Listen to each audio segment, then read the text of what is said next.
Good morning everyone. जब भी आप काउंटिंग ऑफ फिगर्स के क्वेश्चन को देखते हैं, जाहिर सी बात है जो एग्जाम में आता है, रियल एग्जाम में, जाहिर सी बात है मॉक इत्यादि में हो सकता है, बट रियल एग्जाम में जो आता है वो प्रश्न पूछे जाते हैं काउंटिंग ऑफ फिगर्स के, जैसे रेक्टेंगल, आयत, स्क्वायर, वर्ग, त्रिभुज, ट्रायंगल। खास तौर पे इनसे प्रश्न पूछा जाता है। तो ऐसे ऐसे ही प्रश्न पूछे जाते हैं कि जो आपसे एक ट्रिकी अप्रोच के साथ बन जाए या कंसेप्ट के साथ बन जाए। ऐसे वाहियात और घटिया दर्जे के प्रश्न नहीं पूछे जाते हैं कि जो आप कभी कभी देखते हैं कि बना के दिखाओ 90 सेकंड, 85 सेकंड, 90% फेल है इत्यादि। ऐसे वाहियात और घटिया दर्जे के प्रश्न सामान्यतः नहीं पूछे जाते। हाँ, हालांकि भर्ती बोर्ड कभी पूछ भी सकती है, क्योंकि भर्ती बोर्ड कौन दूध का धुला है। तो कहने का मतलब मैं आपसे ये जो कहना चाहता हूं, जो कंसेप्ट और अप्रोच के साथ है फिलहाल, उसे आप बना सकते हैं। जैसे वर्ग है, यहाँ पे आप देख पा रहे हो, तो ये 5, मतलब साफ दिख रहा है कि मतलब वो फॉर्मूला आप अप्लाई कर सकते हैं। तो सिंपल सी बात है, यहाँ से 5 वर्ग है, क्योंकि 2 लंबाई चौड़ाई है, तो 1 का स्क्वायर, 2 का स्क्वायर, ये फॉर्मूला वैलिड है वर्ग के लिए। अगर वर्ग से वर्ग निकालना है तो ठीक है, ये 5 है और ये भी 5, वर्ग से वर्ग निकालना है तो, क्योंकि ये भी एक वर्ग है और इससे आप वर्ग निकाल रहे हो, है ना। तो उसकी बात मैं कर रहा हूं खास तौर पे। तो 5 5 10 और 5 15 हो जाएगा। फिर हम आगे चलते हैं। आगे सेम बात है, यहां से अगर आपको वर्गों की संख्या बात करनी है तो इससे आपको कितना मिलेगा, 5 मिलेगा। फिर आप इससे निकालने का प्रयास करोगे तो ये एक देगा। फिर आप इससे निकालने का प्रयास करोगे, ये आपको साफ तौर पे दिख रहा होगा। क्या मैं दिखाने का प्रयास कर रहा हूं, आप समझो। ये इसकी बात कर रहा हूं, तो यहां से भी 5 निकल जाएगा। देख रहे हो इस डिजाइन को, यहां से भी 5 निकल जाएगा। फिर अगर आप इसकी बात कर रहे हो, यहां से 1 निकलेगा। और सबसे बड़ा और सबसे व्यापक अगर बात कर रहे हो, इसकी बात कर रहे हो, तो जाहिर सी बात है यहां से आपका 5 निकल जाएगा। तो 5 तिया 15, 2 17 दिए गए प्रश्न का उत्तर होगा ये अप्रोच। वर्ग के लिए आप जानते हैं ये पूरा का पूरा क्या है, एक वर्ग है। आपको वर्ग से क्या निकालना, वर्ग निकालना। ये छोटे छोटे वर्ग ही तो हैं, ये छोटे छोटे वर्ग ही तो हैं। और इसे भी तो वर्ग ही बोलोगे ना, और इसे भी आप स्क्वायर ही बोलोगे ना। तो ऐसे में स्क्वायर है पूरा का पूरा। स्क्वायर से अगर आपको स्क्वायर निकालना है तो सिंपली फॉर्मूला 1 2 स्क्वायर 3 स्क्वायर आप वैलिड कर सकते हैं। सबको जोड़ दो तो 14 आपको साफ तौर पे दिख रहा है। 14 दिख रहा है। उसके बाद यहाँ पे देख लो, हर एक साइड में दिखेगा, एक इधर, एक आपको इधर, एक इधर दिखेगा और एक आपको इधर दिखेगा। तो आपको 4 तो मिल गया। अब कोना को पकड़ो, इस कोने को पकड़ोगे तो जाहिर सी बात है आपको, ध्यान से देखोगे तो आपको ये एक वर्ग मिलेगा। इसी कोने को छोड़ना मत, इस कोने से कितना मिलेगा, एक और वर्ग मिल जाएगा। तो इस कोने से 2, कोना तो सेम है, रेगुलर फिगर है, तो इसमें खास बात होती है कि एक से निकला 2, तो यहां से भी पकड़ो 2, यहां से भी 2 और इस कोने से भी 2 निकल जाएगा। सबको जोड़ दो, 14 4 18, 18 8 26, और एक पूरी की पूरी आकृति भी तो होगी वर्ग, 26 1 27। कभी कभी हम 26 पे रुक जाते हैं, हालांकि ऑप्शन में नहीं है, बट रुक जाते हैं। यहाँ की बात करी जाए तो यहाँ पे अगर आपको वर्गों की संख्या बतानी है तो जाहिर सी बात है थोड़ी देर के लिए ये सब जो बीच में है ना, इसको भूल जाओ। जैसे आप इसको मिटाने का प्रयास करते हो, ये सब हटा देते हो। फॉर एग्जाम्पल, थोड़ी देर के लिए आपको एक सामान्य सा फिगर दिखेगा जिसके बारे में अक्सर आप जानते हैं और यूं ही आप निकाल सकते हैं।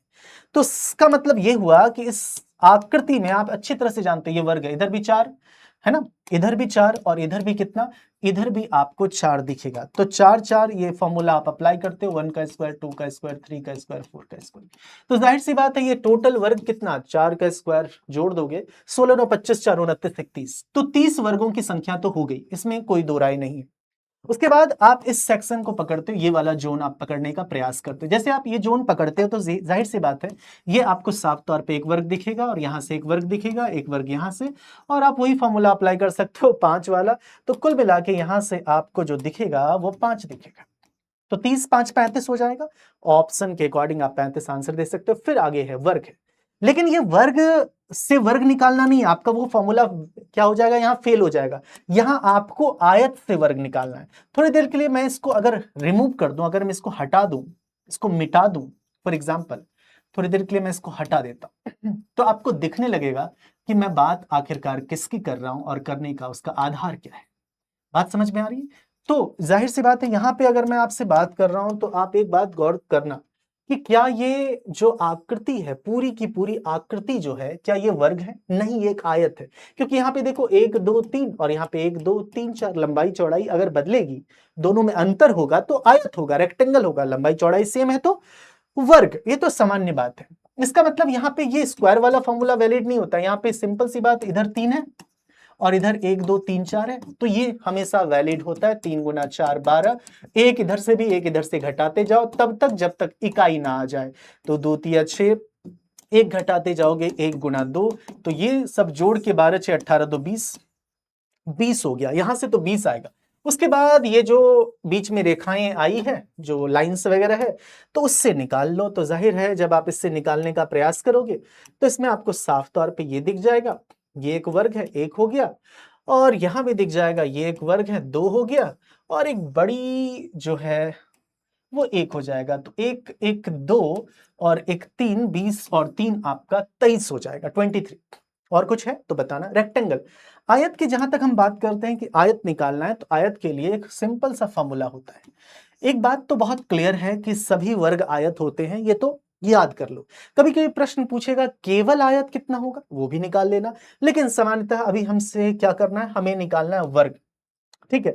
और आयत में वर्गों की संख्या घटा दो तो केवल आयत निकल जाएगा, ओनली रेक्टेंगल्स। फिलहाल यहां की बात करें तो एक फॉर्मूला होता है सिंपल अप्लाई करना, n into N plus 1/2 into N plus 1/2। किसी भी प्रकार का आयत होगा, रेक्टेंगल होगा, वो आप आसानी से निकाल सकते हो, किसी भी प्रकार का आयत होगा तो, ठीक है।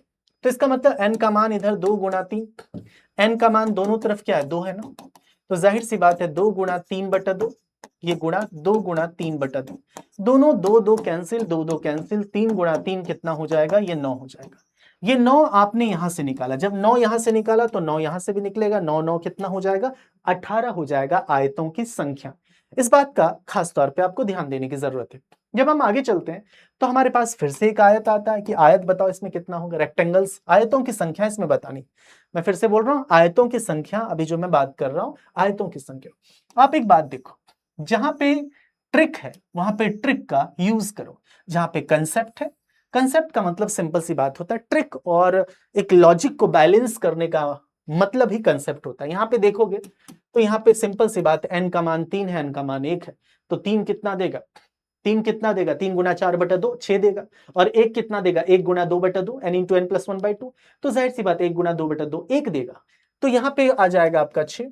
अगर आप फिर यहां से निकालने का प्रयास करोगे कि सर यहां से कितने होंगे, तो आप जानते हो n का मान 2 है, n का मान 1 है, 2 कितना देगा 3, और 1 कितना देगा 1, तो 3, 6 3 9 हो गया, आपने 9 निकाल दिया दोनों से, इससे 3 और इससे 6, आयत 9 हो गया। अब दोनों को मर्ज कर दो, अगर दोनों को मर्ज करने का प्रयास करोगे, सिंपल सी बात है, आप मर्ज आसानी से कर सकते हो, ये आपको मिलेगा एक आयत, ठीक है, ये भी मर्ज कर देगा, यहां से भी आपको मिलेगा एक आयत, दोनों को मर्ज कर दिया 2 हो गया, और पूरा का पूरा सबसे बड़ा वो 1, तो कुल मिला के 3 यहां से हो जाएगा, तो 6 3 9 9 3 12 आपको साफ तौर पे दिख जाएगा। बात समझ में आ रही है? अब बात आती है कि इसमें बताओ कि कितने आयत होंगे इस पिक्चर में जैसे आप पता करने का प्रयास करते हो आयत कितने होंगे, आप कभी कभी ना भूल जाते हो, भूलना मत। आप इस जोन को एकदम सिक्योर कर लो कि हमें इससे अभी फिलहाल किसी से नहीं छेड़खानी करनी है, इसकी एकदम इसको सेपरेट रखो। तो इससे सेपरेट रखोगे तो 3 आएगा, साफ दिख रहा है, 1 और 2, n का मान 2, 2 का मतलब 3, 2 गुना 3/2, 2 2 कैंसिल 3, 1 का मतलब 2 होता, 1 का मतलब 1 होता है।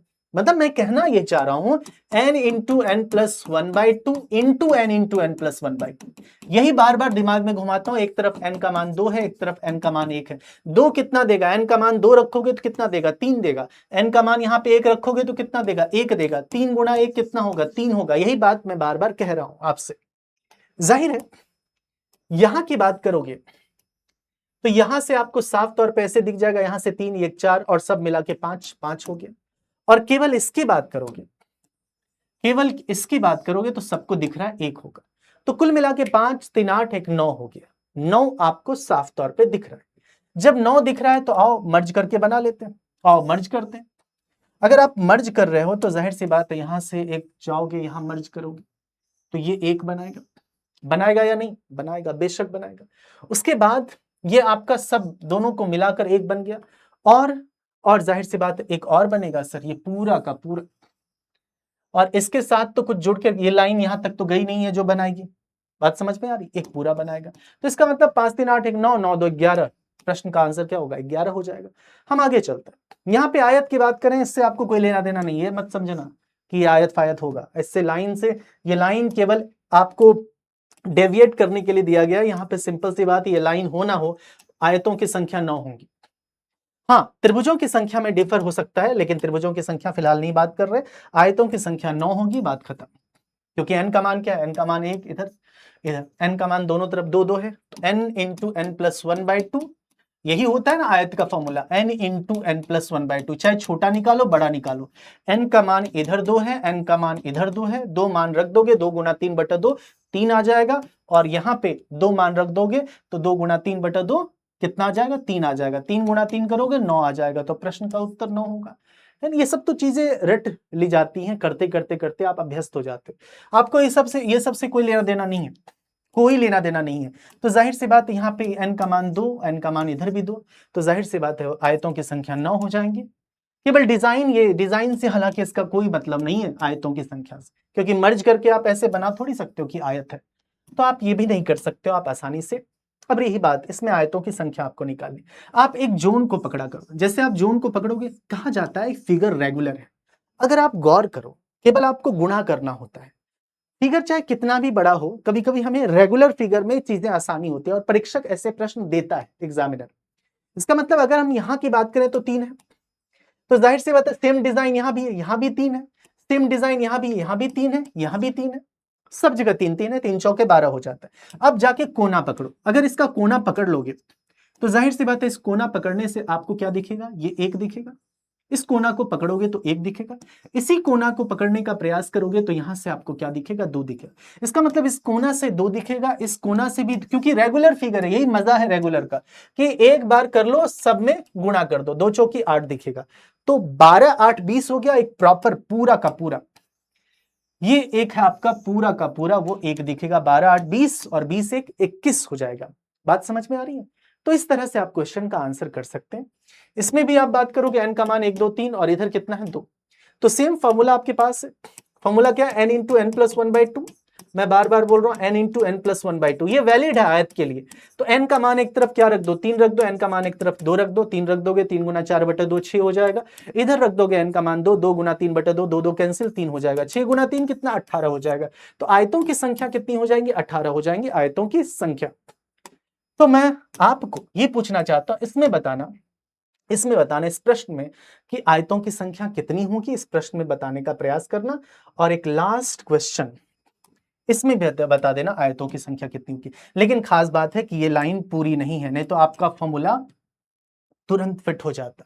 ये लाइन मिसिंग है, यहाँ पे कंप्लीट नहीं है। तो क्या करना, एक काम जरूर करना और रिप्लाई करना, इसमें बता देना कि आयत कितनी। बाकी मैं फिर आगे इसका भी बता दूंगा कि आयतों की संख्या कितनी होगी। इसमें बता देना कितना है, निकाल तो दोगे, फिर इसमें कर लेना कितना है, ये निकाल लोगे, फिर आप इसको यहां से यहां मर्ज कर देना, इसको यहां से यहां, बस आंसर आ जाएगा। ठीक है, तो ये 2 आंसर देना। और बाकी आपको बताना चाह रहा हूं, जो फाइनली आपको बताने का प्रयास कर रहा हूं कि अंततः मॉक लगाओ, क्योंकि कांस्टेबल की परीक्षा है, मॉक आपको अंतिम समय में फायदेमंद होगा। और ये आपको दिखेगा 299 का डीकेसी कोड अप्लाई कर देना, 249 का शो होगा। डिटेल एनालिसिस आपकी डेली होती है, रोज हो रही है। ठीक है, तो इस बात का खास तौर पे ध्यान रखिएगा। 220 डेज 20 मॉक। अब तो समय भी बहुत कम है, अब तो मेरे ख्याल से आज तारीख 19 है यार, अब तो पूरा के पूरे 20 दिन भी नहीं है।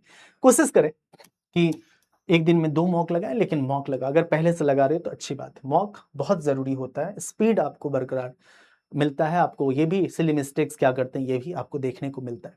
ठीक है, तो डीकेसी कोड अप्लाई करके प्रोसीड कर सकते हैं। Thank you so much for joining, धन्यवाद, शुक्रिया।